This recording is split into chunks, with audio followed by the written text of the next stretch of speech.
Picture the 16th century in Europe. You are standing in a grand stone cathedral in Austria. Oh, wow. Yeah, the air is thick with incense, the choir is singing, and the entire royal court is gathered in their finest silk and velvet. A princess is walking down the aisle. Okay, I can picture it. She reaches the altar, the bishop speaks the vows, and a man places a heavy gold ring on her finger. They are pronounced husband and wife. Oh. But, here is the bizarre catch. Right. The man standing next to her is not her husband. He is an ambassador. Oh, right. The actual groom is the King of Spain, sitting in a castle 1,000 miles away. They have never even met. Yes, the proxy marriage. It is a fascinating piece of European history. It really is. The ambassador acts entirely in the name of his sovereign. He makes the vows, he signs the legal documents, and the union is completely legally binding. Right. But everyone in that cathedral understands the man exchanging the vows is just a conduit. The true husband wears a crown in another country. I mean, that just feels so foreign to modern sensibilities, you know? You would think a marriage requires the actual couple to be in the same room. You would think so, yes. But this specific historical oddity is actually the perfect lens for understanding what happens every single Sunday in your local church. So welcome to Reformed Thinking. It is great to be here. Today, we are taking a deep dive into a sermon by the 18th century theologian Jonathan Edwards. It is titled, "The Church's Marriage to Her Sons and to Her God." That is a very long title, which is typical for Edwards. It is, yeah. Our mission for you today is to unpack Edwards' exposition of the prophet Isaiah, specifically chapter 62, verses 4 and 5. We are going to extract the core theological insights regarding the spiritual covenant that exists between a local congregation, their pastor, and their supreme bridegroom, Jesus Christ. To frame our discussion properly, we need to establish the theological guardrails Edwards operated within. Right, context is key. Definitely. Our conversation will strictly adhere to Protestant Christian thought and Reformed theology. We will look at this text through the lens of the Westminster Confession, which provides a very specific framework. And for those listening, that means we are dealing with some very specific definitions. Yes. The Westminster Confession teaches that God has an elect. That is a specific people chosen before time began. It also details the covenant of grace, which is God's binding promise to save sinners through faith in Christ rather than by their own works. Right. And it places a massive weight on the ordained ministry. Everything Edwards argues in this sermon is built upon those theological bedrock principles. He assumes God uses appointed human means to bring his chosen people into fellowship with himself. Before we jump fully into all of that, I think we should set a quick ground rule for our dialogue today. Sure. What did you have in mind? Well, we are talking about highly respectful covenants, so I think we should explicitly ensure we take turns speaking and never interrupt one another. Just keep a steady, respectful conversational rhythm. I agree completely. No interrupting. We will just take our time and walk through this together. Perfect. So, we are dealing with weighty, glorious truths. Let us look at the text itself, Isaiah 62. The prophet writes, "For as a young man marrieth a virgin, so shall thy sons marry thee, and as the bridegroom rejoiceth over the bride, so shall thy God rejoice over thee." Edwards starts by clearing away a very common misunderstanding of this prophecy. In his day, and even today, many readers look at the book of Isaiah and assume this is a literal geopolitical promise to the Jewish people. Like a real estate promise. Right, yeah. They read it as a guarantee about returning from their physical captivity in Babylon to the physical dirt of Canaan. Which is how a lot of people read the Old Testament prophets in general. They do. The assumption is that the promise means the people will be reunited with their geographical hills, valleys, and rivers, finding comfort in the literal landscape the way a young man finds comfort in his bride. I have to say that interpretation always seemed a bit clunky to me. Well, God is not talking to dirt, you know. The language of the text points to a relationship with a people, not a piece of real estate. Right. To say a guy's going to marry the grass and the rocks just feels awkward. Edwards completely agrees with you. He just outright rejects the literal geographical interpretation. He explains that the word land in this passage operates as a metonymy. Okay, let us pause right there and define that for anyone who skipped high school English. Fair enough. A metonymy is when you use a related word to represent a larger concept, right? Right. Like saying, the White House released a statement when you really mean the president's administration. Spot on. Yeah. Yes, in Scripture, the physical land frequently stands in for the people who inhabit it. When God says, "Thy land shall be married," he is speaking to the church. He is addressing the mystical, collective person of the church. That makes a lot more sense. It does. To imagine the literal soil of Canaan as a bride engaging in a wedding ceremony is an unnatural figure of speech that the Bible simply does not use. But the church, being represented as a bride, that imagery is everywhere from Genesis to the book of Revelation. It is all over the place, yeah. So Edwards demonstrates that this prophecy points far beyond a historical return from Babylon. It envisions the Christian church in its most perfect and glorious state on earth. Like a future state. Yes, a time when the church is not confined to the Mediterranean, but fills the whole globe, making all lands holy. Edwards then introduces what he calls a mystery. He lists these incredible scriptural paradoxes to prove his point about the nature of the church and her relationship to Christ and to her ministers. He loves a good paradox. He really does. He notes that Christ is David's Lord, but also David's son. Christ is the root of David, but also the offspring of David. Believers are Christ's mother, according to the Song of Solomon, but also his spouse, his sister, and his child. And then, he drops this one. Ministers are the fathers of the church, but they are also her sons. Those paradoxes force the reader to stop thinking in flat biological terms and start thinking in spiritual realities. The Apostle Paul does this very thing. Oh, where does Paul do that? Well, in his letter to the Galatians, Paul says he is travailing in birth with them, making him their mother. Oh, right, the childbirth metaphor? Yes, but to the Corinthians, he speaks as their father. Edwards uses this biblical pattern of layered metaphors to explain Isaiah's phrase, "So shall thy sons marry thee." Okay, break that down for me. Who are the sons? The sons are the faithful pastors, the ministers of the gospel. They are raised up from within the church, birthed by the gospel the church proclaims, making them her sons. Okay, I follow that. But they are appointed to guide and protect her, which puts them in this unique conjugal-like role. Hold on, I need to push back on the logic of that specific metaphor. Sure, go ahead. If the minister is the son born out of the church, but he's also marrying the church, that sounds borderline Oedipal. How does Edwards avoid making this metaphor incredibly weird and uncomfortable? That tension is anticipated by Edwards, and it is where your opening analogy of the royal ambassador resolves the issue. The proxy marriage. Yes. Edwards introduces the primary mechanism for understanding this text, which is the proxy.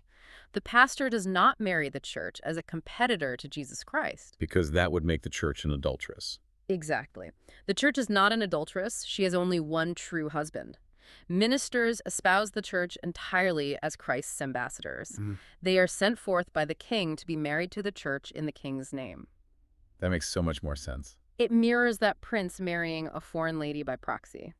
The ambassador stands at the altar, he makes the vows, but he does it exclusively in the name of his master. The entire goal of the ambassador's role is to bring the bride into a true conjugal relation with the distant sovereign. That completely reframes the concept. And it perfectly mirrors 2 Corinthians chapter 11, verse 2. Oh, definitely. The Apostle Paul writes to the Corinthian church, "I am jealous over you with a godly jealousy, for I have espoused you to one husband, that I may present you as a chaste virgin to Christ." That is the verse, yes. So Paul acts as the stand-in. He feels the jealousy when the church strays, which is the emotion of a husband protecting his marriage. Yet, he explicitly states his goal is to present them to Christ. Right. When Isaiah says the sons will marry the church, he is talking about faithful pastors taking on this ambassadorial role. They step into the office of the proxy. Which brings us to the practical reality of how this proxy relationship functions day to day. Edwards spends a significant portion of the sermon detailing the due manner in which a minister must take up this office. What does he mean by due manner? Well, when a pastor is united with a congregation, it cannot be a matter of external denominational order alone. Having the ecclesiastical paperwork correct and the ordination certificate signed is fine, but it is not the substance of the marriage. You need more than just a piece of paper. Right. The due manner requires holy aims, pure intentions, and proper frames of mind from both the minister and the people. If we look at the historical context of 18th century New England, the church was deeply integrated into the town structure. It was the center of everything. Yeah, becoming a pastor was a respectable, stable career. You got a parsonage, a salary, and social standing. So Edwards levels a very sharp critique regarding improper motives. It really does not hold back. No, he insists this pastoral union must be pure from filthy lucre. The minister cannot view the congregation as a source of financial greed or worldly advantage. And that critique translates perfectly to any era. Today, it might not be a town parsonage, it might be the pursuit of book deals, speaking engagements, or social media clout. Oh, absolutely. The platform building. Right. If a man enters the pulpit looking to extract resources or fame from the congregation, he is not acting as a faithful proxy. He is exploiting the bride. The critique cuts both ways, though. Edwards warns the congregation against being driven by carnal affections. Yes, the congregation has a responsibility too. He specifically calls out a church becoming enamored by a preacher's florid eloquence or worldly wisdom. If a church hires a pastor just because he gives a slick, entertaining speech or because he looks good on a video camera, they act like a bride, choosing a husband based on a superficial infatuation rather than holy virtue. The congregation must receive the pastor as the messenger of the Lord of hosts, coming on a divine errand. This creates a two-way street, a mutual A covenant. mutual covenant. The minister solemnly vows to devote his time, his physical strength, and his very life to the flock. He agrees to spend and be spent for them as long as God's providence continues the union. And what about the congregation? What is their end of the deal? The congregation, in return, engages in a holy covenant to subject themselves to his spiritual care, treating his pastoral oversight as an extension of Christ's oversight. So if this is a marriage, what does the actual day-to-day relationship look like? Edwards outlines what he calls the concomitants of this union. The accompanying factors, basically. Right, the things that naturally grow out of a healthy pastoral marriage. What does Edwards point to as the primary evidence of a healthy proxy marriage? The first concomitant is joy and helpfulness. The pastor delights in the labor. He is not dragging his feet or viewing the congregation as a burden. That is refreshing. It is. And the people make the work easy for him. Edwards cites a fantastic Old Testament parallel from the book of Ezra, chapter 10, verse 4. Oh, what is the context there? The people see Ezra the priest bowed down under the weight of a massive, difficult situation. Instead of criticizing him or waiting for him to fix it alone, they say, "Arise, for this matter belongeth to thee. We also will be with thee, be of good courage, and do it." I love that visual. They recognize his leadership. They say, "This matter belongeth to thee," but they immediately offer their absolute support. They step right up to help. Yeah, they spare no effort to make his outward circumstances comfortable. They free him from distracting cares and pinching necessities so he can focus on his spiritual work. Right. I mean, it is the opposite of the modern gig economy mindset where we expect a professional to provide a service while we passively consume it. That helpfulness breeds the second concomitant, which is mutual sympathy. In a healthy pastoral proxy marriage, the minister and the congregation share a nervous system. A shared nervous system. I like that phrasing. Yeah, when the flock is spiritually wounded, in darkness, or facing physical tragedy, the pastor bleeds. He feels their wounds. When they prosper, he is comforted. That reminds me of Paul again. Yes, Paul says in 2 Corinthians, "Who is weak and I am not weak? Who is offended and I burn not?" The pastor does not operate as a detached academic dispensing theological advice. He is intimately tied to their spiritual state.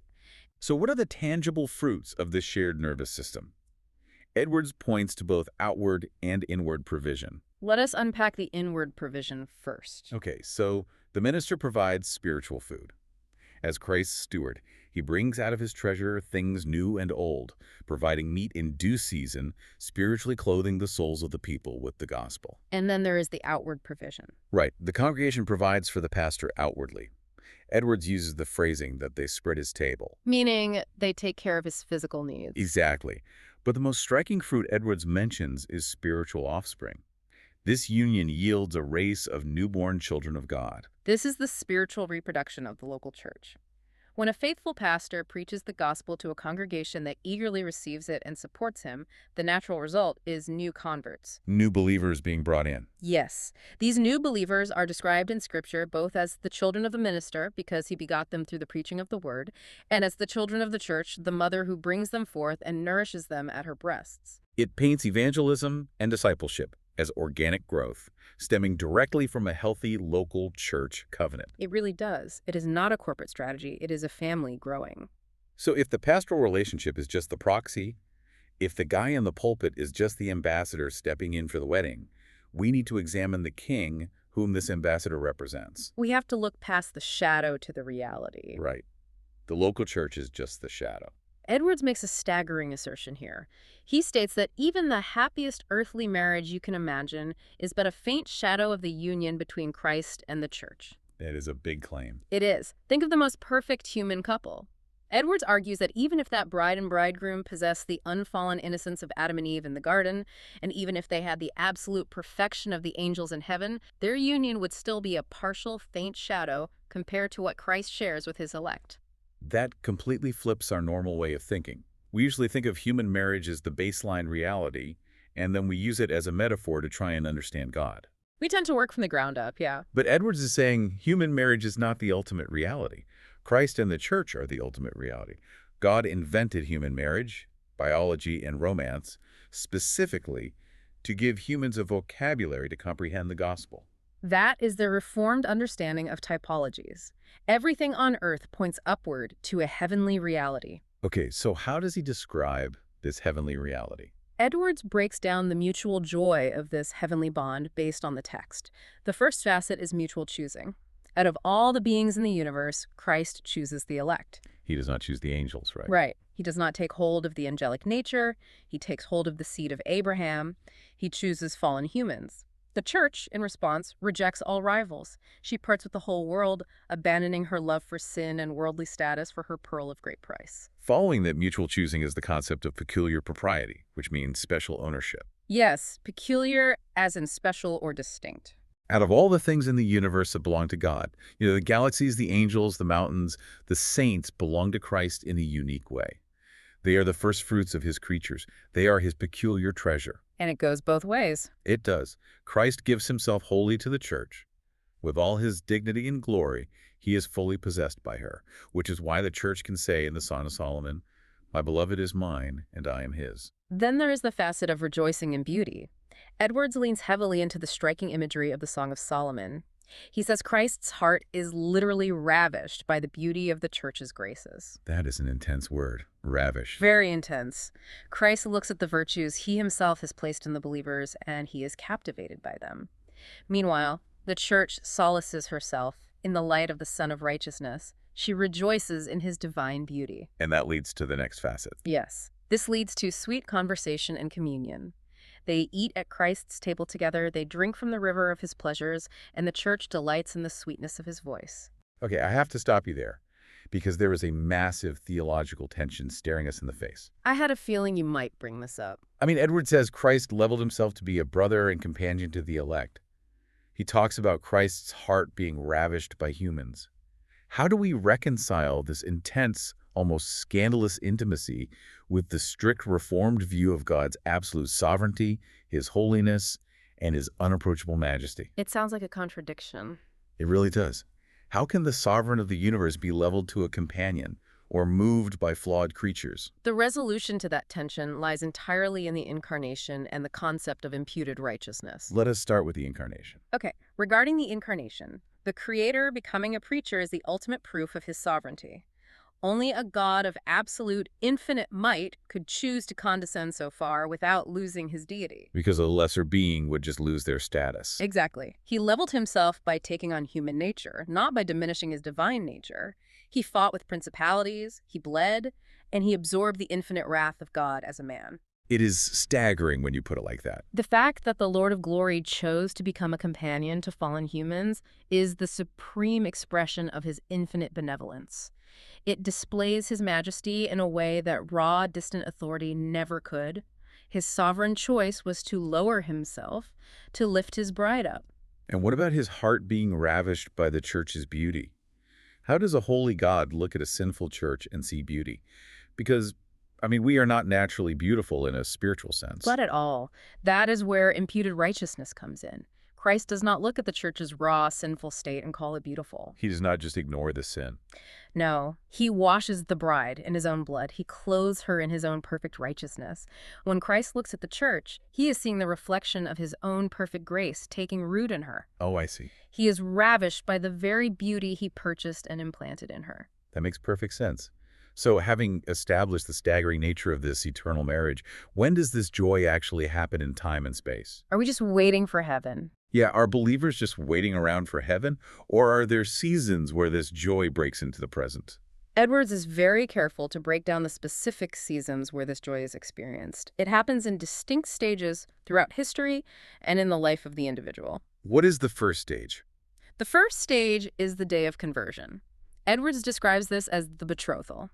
When a sinner is converted, it is the day of Christ's espousals. It is the good shepherd finding the lost sheep and calling his friends to rejoice. Edwards points to the Philippian jailer in the book of Acts for this. Yes, that is a prime example. This was a man who was ready to kill himself because he thought his prisoners had escaped.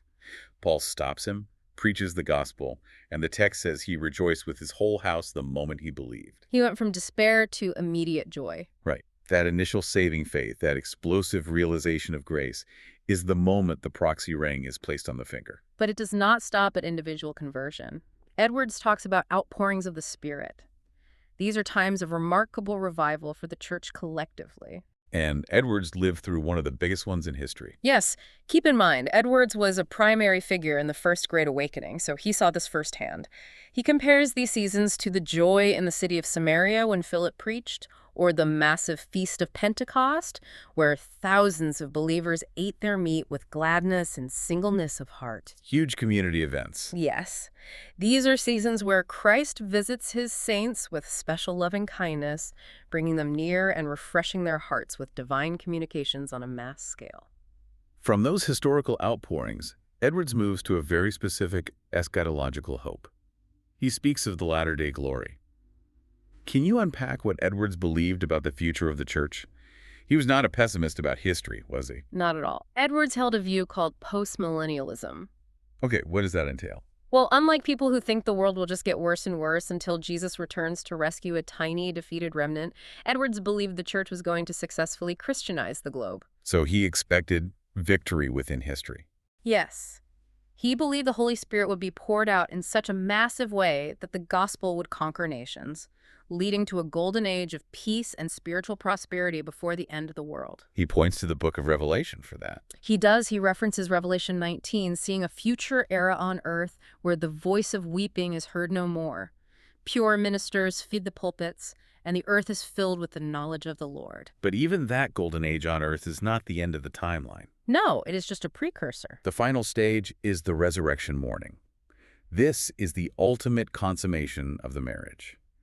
At the glorious appearing of Jesus Christ, the entire elect church, complete as to every individual member with resurrected bodies and perfected souls, will ascend to meet the Lord in the air. That is the big wedding day. Right. The church will be presented to the Father, totally free from all spots or wrinkles, swimming in the ocean of his love. There will be no more distance, no more need for proxy ambassador.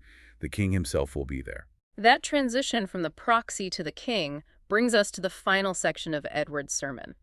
This is the direct charge to the minister and the congregation. We have to remember the context of when he delivered this. Yes, all of this high-soaring theology about the eternal marriage of the Lamb has a very practical, boots-on-the-ground application. Edwards preached this specific sermon at an actual ordination service. Right. A real man stepping into a real pulpit. Exactly.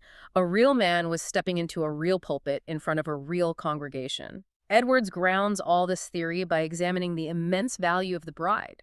Christ paid an infinite price to obtain this joy. The language Edwards uses here is incredibly intense. He says the creation of the universe was subordinate to the work of redemption. Let us think about the weight of that statement. God did not create the world, watch humanity fall into sin, and then accidentally need a backup plan to save it. He created the physical universe specifically as a stage so that the eternal Son of God could obtain a spouse and pour out his grace. The cross was the plan from the beginning. Yes, Christ encountered the armies of hell. He absorbed the infinite wrath of God alone to rescue his captive bride. Think about the gravity this adds to the minister's calling. How can a pastor be lazy or self-serving or looking for worldly applause when the people sitting in the pews were purchased by the blood of the Son of God? You cannot view them as a stepping stone. No, it demands absolute fidelity. A proxy cannot play games with the bride that the king died to secure. But it also confers an incredible honor upon the faithful minister. Edwards points out a fascinating distinction between angels and ministers. This is one of my favorite points he makes. Angels are magnificent, powerful beings, but they only function as ministering spirits. They act as attendants at the wedding. But faithful human pastors are given a higher honor because they are actual members of the bride herself. At the final wedding feast, the pastor shares in the joy not just as a guest or a waiter, but as a principal member of the bride. Edwards compares them to an eye or hand of the human body. They are part of the body. Yes, they participate in the bride's joy directly. They are saved by the exact same grace they preach to the congregation. To bring this home for the congregation sitting in the pews, Edwards uses a brilliant analogy from the book of Genesis. He points to the story of Abraham's servant going to find a wife for Isaac. In this analogy, the servant acts as the pastor, Isaac represents Christ, and Rebecca represents the local church. It lines up perfectly. It really does. Edwards urges the congregation to treat their new pastor exactly as Rebecca and her family treated Abraham's servant. They need to provide lodging, show hospitality, and welcome him by saying, "Come in, thou blessed of the Lord." The congregation must sustain the man sent to espouse them to the king. Edwards is quick to show that outward hospitality is secondary, though. It is not just about being nice. Right. A congregation's true duty is not just providing a parsonage and being polite to the pastor at potlucks. The main thing is to listen to the servant's message. Because the servant has a mission. Exactly. Rebecca heard about Isaac from the servant, she believed the report, and she yielded to the suit. She agreed to leave her old attachments, forsake her own country, and follow that servant across a harsh wilderness to finally meet Isaac face to face.